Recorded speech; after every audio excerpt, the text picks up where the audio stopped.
ویسے rules of procedure and conduct of business in National Assembly 2007 یہ role 31 کہتا ہے کہ آپ پڑھی لکھی ہوئی اسپیچ نہیں کر سکتے. تو اجازت آپ دے دیں, آپ تو ختم ہو گئی ہے اسپیکر صاحب, اگر آپ تو ختم ہو گئی ہے.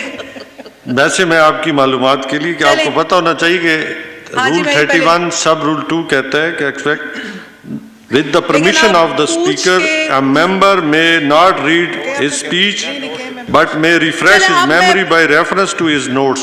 تو یہ آپ کی معلومات کے لیے. اب میں پوچھ رہی ہوں نا, اب بتا دیں جی پلیز. جی چلیں, اب اینڈ آ گیا, آپ نے پوری اس کے بعد بولے. اچھا پہلے بول دیتے ان کا مطلب.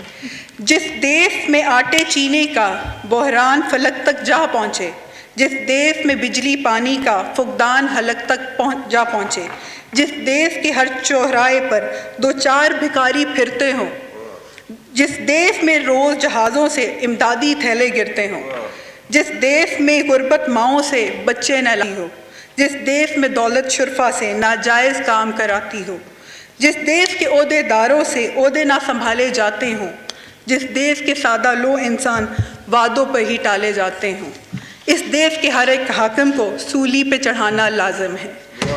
جناب اسپیکر, آخر میں اتنا ہی کہوں گی کہ گزشتہ 3 سال میں حکمران طبقے کی کارکردگی دیکھ کے ایک چیز ثابت ہو گئی کہ یہ لوگ سر سے پاؤں تک ایک سلیکٹڈ جھوٹا مجسمہ ہے. پاکستان زندہ باد. Thank you. جی علی محمد خان صاحب جی پارلیمنٹری.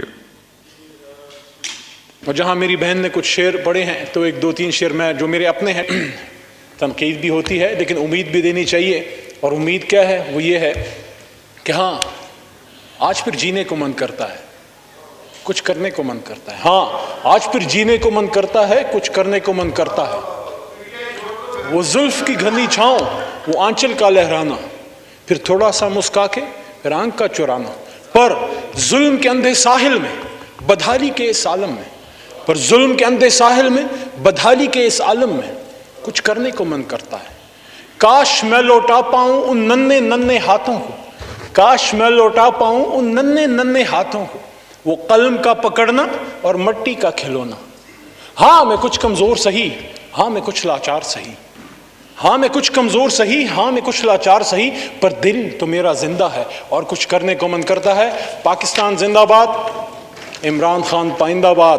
انشاءاللہ 2023 میں ایک بار پھر انصاف سرکار.